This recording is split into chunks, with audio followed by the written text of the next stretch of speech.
अस्सलाम वालेकुम, ताबिश जिनेजो from TJ builders and marketers private limited. आज जिस सेगमेंट में हम आपके साथ हैं वो हमारे प्यारे दोस्तों का सेगमेंट है। अल्हम्दुलिल्लाह हमारे साथ जो इस वक्त मौजूद हैं राजा वसीक लियाकत साहब, जो लियाकत सन्स के सीईओ हैं। और अल्हम्दुलिल्लाह इनका एक बहुत एक मार्केट के अंदर एक नाम है और एक अपनी रियल एस्टेट सर्विसेज प्रोवाइड कर रहे हैं। आज उनसे हम सवाल करेंगे और सबसे पहले तो हम उनको वेलकम करते हैं कि वो हमारे शो में आए। राजा साहब, थैंक यू सो मच, आप तशरीफ़ लाए।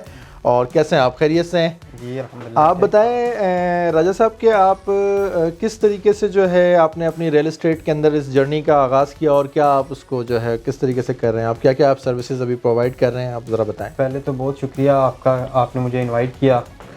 सेकेंडली मैं ये बताना चाहता हूँ कि Liaquat sons marketing and builders एक ऐसी कंपनी है जिसने नौजवानों के लिए एक ज़रिया आमदन बनाया है। पैसा कमाना तो आप किसी भी फील्ड में चले जाएं, आप कमा सकते हैं। हम जो है ना नौजवानों को एम्पावरमेंट कर रहे हैं।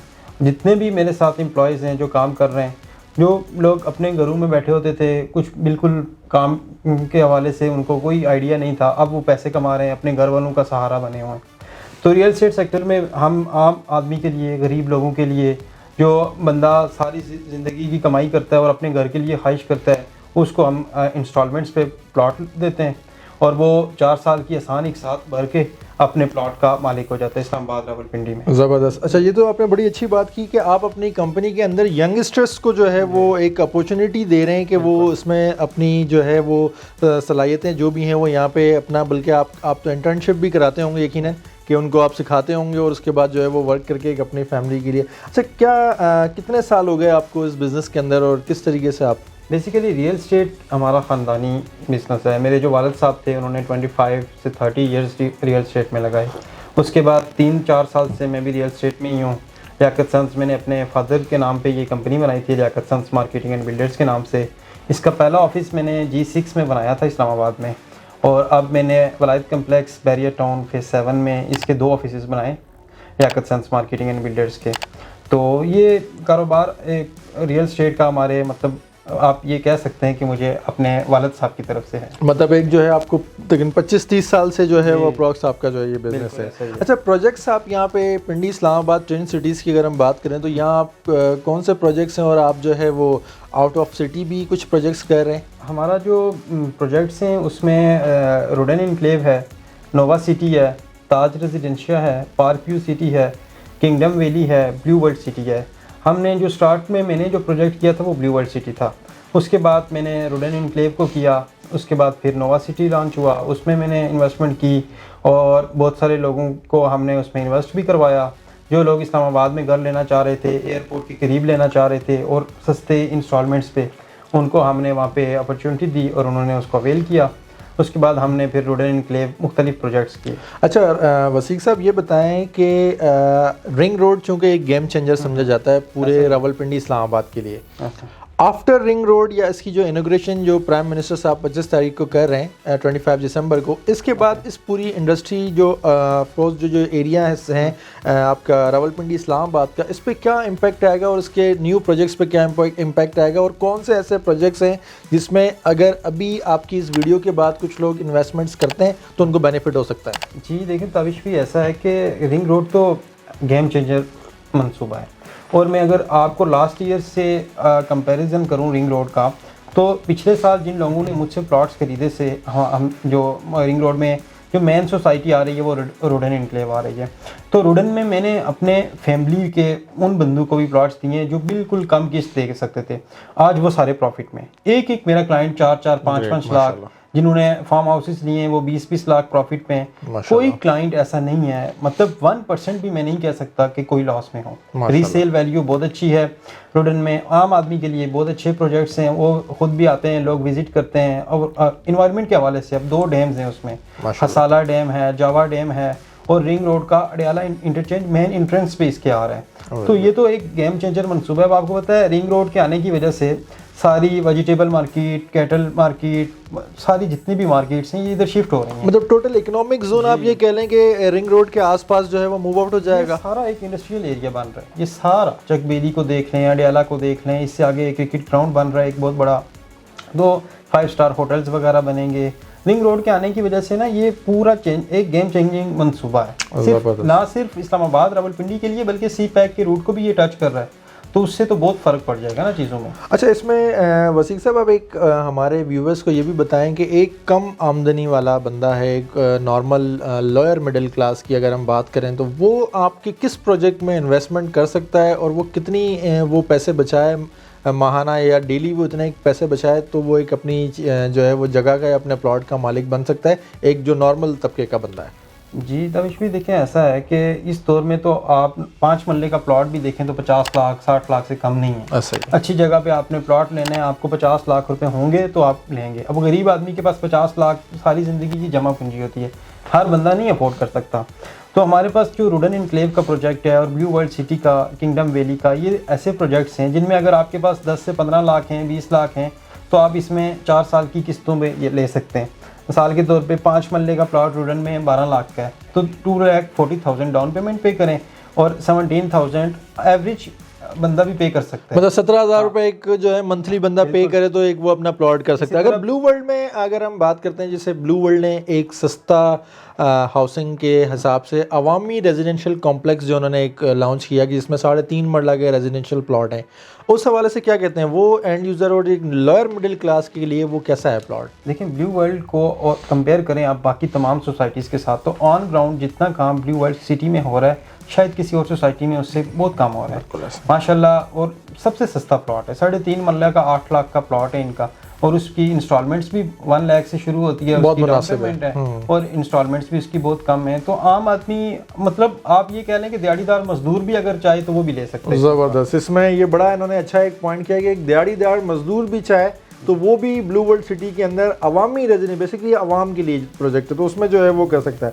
अच्छा, एक चीज़ बताएं, गेम चेंजर लोग कहते हैं कि जो है एक सीपैक रूट भी एक गेम चेंजर है, और न्यू इस्लामाबाद एयरपोर्ट की जो लोकेशन है उसके आसपास बहुत सारी सोसाइटीज़ जो है वो बूस्टअप कर रही हैं और अपनी कंस्ट्रक्शन कर रही हैं। और अभी रिसेंटली एक कराची का बहुत बड़ा बिल्डर GFS बिल्डर ने भी वहाँ पे अपनी लैंड एक्वायर करना शुरू कर दी और अपना प्रोजेक्ट अनाउंस कर रहे हैं मेन सीपैक रूट पे। तो उसकी एयरपोर्ट के आसपास नेबरहुड की सोसाइटीज़ को आप कैसे देखते हैं? देखें, एक तो एयरपोर्ट की वजह से वहाँ पे तो ऑलरेडी आबादी हो रही है, जिसकी वजह से आप देख सकते हैं अभी आप टॉप सिटी में या मुमताज़ सिटी में प्लॉट लें तो 60-70 लाख रुपए का प्लॉट है, और वो भी आपको कैश पे है, इंस्टॉलमेंट्स पे वहाँ पे अब अवेलेबल नहीं है। तो ये जो नोवा सिटी हो गई, GFS का जो प्रोजेक्ट आ रहा है, इनकी वजह से लोग जो इंस्टॉलमेंट्स पे लेना चाहते हैं, जिनके पास कम पैसे हैं, 3-4 लाख रुपए जिसके पास है, वो डाउन पेमेंट जमा करवाएगा और अपने इंस्टॉलमेंट्स पे प्लॉट ले लेगा। मतलब इस दौर में वहाँ पे प्लॉट लेना बहुत मुश्किल है, लेकिन इन प्रोजेक्ट्स के आने की वजह से फ़ायदा ये है कि आम आदमी भी वहाँ पे अप्रोच कर सकेगा, और आने वाले 10 साल बाद, 4 साल बाद, 5 साल बाद यही इनके जो 15-15, 20-20 लाख के प्लॉट हैं, 40 लाख 45 लाख आराम सुकून से एक आम आदमी अपना घर बना के सुकून से ज़िंदगी गुजार सकेगा। अच्छा वसीक भाई, एक सवाल इसमें जो एंड यूज़र की तरफ या लोगों की तरफ, जनरल क्लाइंट्स की तरफ से हमें आता है कि NOC सोसाइटी की नहीं होती और उसका जो प्लॉट की कीमत होती है 15-16 लाख 20 लाख के अंदर अंदर होती है। NOC आने के बाद जो है वो प्राइस बहुत ज़्यादा एक्सट्रीम बढ़ जाते हैं। तो अब वो एक जो नॉर्मल बंदा है वो NOC की किस तरीके से, वो किस प्रोजेक्ट में इन्वेस्ट करे, किस प्रोजेक्ट में इन्वेस्ट ना करे, तो NOC के बारे में आप बताएं कि क्या किस तरीके से हम कर सकते हैं? बेसिकली NOC तो एक नो ऑब्जेक्शन सर्टिफिकेट है। किसी भी सोसाइटी को जब NOC मिल जाता है तो उसका ट्रांसफ़र वगैरह सारा एक कस्टमर को इतमाद हो जाता है कि यार ये लोग इधर ही हैं, कहीं नहीं जाएंगे। अब उस हवाले से आप नोवा को देखें तो इसके जो बिल्डर्स हैं, जो डेवलपर्स हैं, सारे लोकल लोग हैं। कोई भी ऐसा नहीं है कि जिसके बारे में आप ये कह सकें कि बाहर से आया है, पैसा कमाएगा और चला जाएगा, ऐसा नहीं है। रोज़ लोगों को देखना होता है, रोज़ उन्हीं लोगों के साथ कारोबार करना होता है। तो उस हवाले से एक तो नोवा का एक अच्छा प्रोजेक्ट है। उसके बाद रुडन इनक्लेव को देख लें, इंतकाल और रजिस्ट्री कोई भी प्रोजेक्ट नहीं दे रहा। रुडन इनक्लेव में आप डे फर्स्ट फुल पेमेंट करते हैं, 10% आपको डिस्काउंट है और इंतकाल रजिस्ट्री आपको मिल जाती है। ये एक बहुत पॉजिटिव जो है वसीक भाई ने बात की कि जो है इंतकाल और रजिस्ट्री, जिसे हम जो है लीज़ भी कहते हैं, सब लीज़ भी कहते हैं, तो वो फ़ौरन अगर आप 100% अपने ड्यूज़ ऑल ड्यूज़ क्लियर करें तो वो फ़ौरन आपको जो है वो मिल जाती है। अच्छा वसीक भाई, एक बड़ा इस वक्त मैं आपसे, क्योंकि मेरा ताल्लुक़ कराची से, तो मैं अपने जो रिसेंटली जितने इंटरव्यूज़ होते हैं उसमें जो है वो नस्ला टावर के मुतासरीन और नस्ला टावर की बात किए बगैर मैं क्योंकि नहीं रहता। नस्ला टावर बेसिकली एक प्रोजेक्ट था कराची का, जिसके बारे में आपको भी नॉलेज है क्योंकि आप भी माशाल्लाह एक रियल एस्टेट इंडस्ट्री से ताल्लुक़ रखते हैं।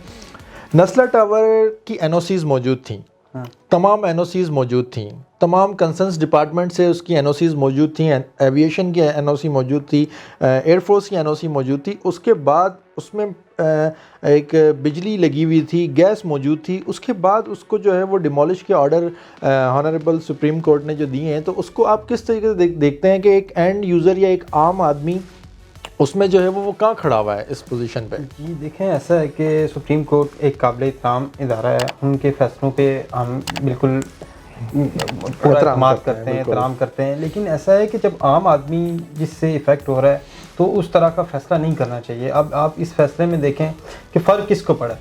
फ़र्क उस आम आदमी को पड़ा है जिसने अपनी सारी ज़िंदगी की जमा पूंजी लगा दी है, और उसका घर आप उसको कहें कि तुम यहाँ से निकल जाओ, वो किधर जाएगा? अब नस्ला टावर के मुतासिरीन कोई होटल्स में कमरे लेके रह रहे हैं, कोई बेचारे सड़कों पे रह रहे हैं, बहुत बुरा तो ये तो ज़िंदगी उनकी। अच्छा वसीम भाई, इसमें सबसे ज़्यादा मसला ये है कि जो बच्चे वहाँ मौजूद थे, क्योंकि मैं कराची में ही था पिछले दिनों, तो जो बच्चे वहाँ मौजूद थे उनके सामने उनका जब घर तोड़ा जा रहा था तो उनकी साइकोलॉजिकल इफेक्ट उनके दिमाग के अंदर या उनकी जो है उसका साइकोलॉजिकल इफेक्ट क्या होगा वो किसी ने नहीं सोचा। बिल्कुल ऐसा ही है। ये देखें ना, बहुत बड़ा ज़्यादती है। एक उस आदमी के साथ जो पैसे दे के अपना घर ले रहा है, उसने पेमेंट की है, पैसे क्लियर किए हैं, और फिर भी उसका घर उसको कहेंगे आप निकल जाओ। फाइन इम्पोज कर लेते, कुछ और कर लेते, किसी कोई भी तरीका, कोई अल्टरनेट तरीका होता, या फिर अगर निकालना ही कोई कंपनसेशन, हाँ पहले कोई अल्टरनेट बिल्डिंग बना के जो मुतासिरीन थे उनको वहाँ पे शिफ्ट किया जाता, उसके बाद उनसे खाली करवाया जाता। एकदम से अगर आप हमें कोई कहे आप ऑफिस खाली करें, बाहर चले जाएं, हम कहाँ जाएंगे? बिल्कुल, तो ये बहुत मुश्किल है। बड़ा अच्छा आपने माशाल्लाह इसमें दिया। अच्छा, एक जो है हमारा ब्लू वर्ल्ड सिटी के अंदर कमर्शियल प्रोजेक्ट है, जो ब्लू वर्ल्ड सिटी की बहुत ही मतलब सबसे प्यारा कमर्शियल प्लॉट जिसे कहें तो वो है सिंगल बेल्ट कमर्शियल है। इस्तांबुल टावर के नाम से हम उस पर लॉन्च कर रहे हैं, और आप माशाल्लाह उसको पर्सनली देख भी रहे हैं, और इसकी इंशाल्लाह इस मंथ ही जो है डिगिंग है, उसकी सारी अप्रूवल्स और दीगर चीज़ें जो है ऑलमोस्ट हमारे पास आ चुकी हुई हैं। तो उसको आप कैसे देखते हैं कि एक लो कॉस्ट हम जो है उसमें स्मार्ट फीचर्स के साथ, एक लो कॉस्ट के साथ स्मार्ट फीचर्स के साथ हम प्रोजेक्ट अनाउंस कर रहे हैं, तो उसको टीजे बिल्डर्स के प्रोजेक्ट को आप कैसे देख रहे हैं? जी, उस प्रोजेक्ट के बारे में जब मुझे बताया था आपके वालिद साहब ने भी, तो मैं बड़ा शॉक्ड हुआ था कि पहले ही दफ़ा मैं कोई ऐसा प्रोजेक्ट देख रहा हूँ कि जिसमें रेंट वैल्यू की, जब मैंने उनसे बात की तो उन्होंने कहा हम ऐसे पैसे नहीं लेते जिनका हमें कंफर्म ना हो कि कल हम देंगे या नहीं, पहले डिलीवर करेंगे तो हम उसका फिर पेमेंट लेंगे। तो ये प्रोजेक्ट मेरे लिहाज से तो माशाल्लाह बहुत अच्छा प्रोजेक्ट है, और आम आदमी के लिए भी, लोगों के लिए भी, वो लोग जो फ्लैट्स वगैरह या कोई अपनी बुकिंग वगैरह या कोई कारोबार कमर्शियल करना चाहते हैं तो ईजी इंस्टॉलमेंट्स पे वो ले सकते हैं अपने लिए। और सबसे मेन बात यह है कि देखें इस दौर में ना आप कमर्शियल 5 मरले का कमर्शियल प्लॉट भी लें 3 करोड़ से कम नहीं मिलता। ऐसा ही तो यहाँ पे इंस्टॉलमेंट्स पे कोई चीज़ मिल जाएगी, लोग कारोबार कर लेंगे, जिन्होंने रिहाइश करनी है वो अपनी रिहाइश कर लेंगे। तो प्रोजेक्ट तो माशाल्लाह बहुत अच्छा है। बहुत बहुत शुक्रिया वसीक भाई। एंड में आप जो है बताएं कि टीजे बिल्डर्स अल्हम्दुलिल्लाह जो है अपनी सर्विसेज प्रोवाइड कर रहा है अपने कराची के क्लाइंट्स को भी, और हमारे अल्हम्दुलिल्लाह 5000 प्लस जो है वो ओवरसीज़ क्लाइंट्स हैं, और दीगर जो है वो अपनी सर्विसेज टोटल हमारा पोर्टफोलियो तकरीबन जो है वो क्लाइंट्स का 20,000 प्लस है। तो उस हिसाब से आप हमारी सर्विसेज को कैसे देखते हैं, और क्या आप उसमें आप जब भी कस्टमर ने प्लॉट लेना होता है, कोई भी चीज़ लेनी होती है, तो आम बंदा भी कोई अगर लेना के लिए जाए ना तो 10 बंदे उसको मिलेंगे, मुझसे ले लो, मुझसे ले लो, मुझसे ले लो। लेकिन जब टीजे से कोई चीज़ लेता है तो उसको ये एतमाद होता है कि यार ये लोग बैठे हुए हैं, ये हमारा साथ देंगे, आफ्टर सेल सर्विस देंगे, बिल्कुल सर्विसेज देंगे 4 ईयर्स तक। इंस्टॉलमेंट में कोई भी मसला आता है तो लोग आपसे कॉन्टैक्ट करते हैं, टीम आपकी बैठी हुई है। इवन पर्सनली मुझे जब मैंने कुछ कारोबार आपके साथ किए तो कोई भी चीज़ होती थी तो मुझे पता ही नहीं होता था, आप बेशक कराची हूँ, आप दुबई हूँ, कहीं पे भी होते हैं, तो पीछे आपकी टीम बिल्कुल एक कंपनी प्रॉपर वर्क कर रही है। तो सर्विसेज की से तो मैं तो बहुत सेटिस्फाई हूँ, और इसी तरह कस्टमर्स के व्यूज़ में अक्सर आपके पेजेस वगैरह पे चेक कर रहा होता हूँ तो लोग माशाल्लाह काफ़ी सेटिस्फाई हैं। बहुत बहुत शुक्रिया। आज हमारे साथ जो है वो राजा वसीक साहब, एक माशाल्लाह business tycoon real estate industry के, और एक मतलब यंग बिज़नेस टाइकॉन अल्हम्दुलिल्लाह, क्योंकि अपने फादर के बिज़नेस को लुक आफ्टर कर रहे हैं। तो बहुत बहुत शुक्रिया वसीक भाई, आप माशाल्लाह आज आपने अपना कीमती टाइम दिया, और थैंक यू सो मच। और इंशाल्लाह नेक्स्ट भी हम ऐसी वीडियोज़ बनाएंगे ताकि हमारे जो एंड यूज़र क्लाइंट्स हैं उनको इस वीडियो से अगर कुछ बेनिफिट किसी को होता है तो ये हमें जो है इसको कंटिन्यू रखना चाहिए। यंगस्टर्स हैं वो भी मोटिवेट होते हैं। बिल्कुल। देखें, इनसे उनके लिए भी फ़ायदा है, वो भी काम करते हैं, बाहर आते हैं, निकलते हैं, वर्क करते हैं। ग्रेट ग्रेट बहुत ग्रेट, शुक्रिया। बहुत शुक्रिया जी, थैंक यू सो मच। इंशाल्लाह नेक्स्ट सेगमेंट में आपसे दोबारा मुलाकात होगी किसी न्यू मेहमान के साथ, किसी न्यू जो है वो पर्सनैलिटी के साथ। बहुत बहुत शुक्रिया, अल्लाह हाफ़िज़।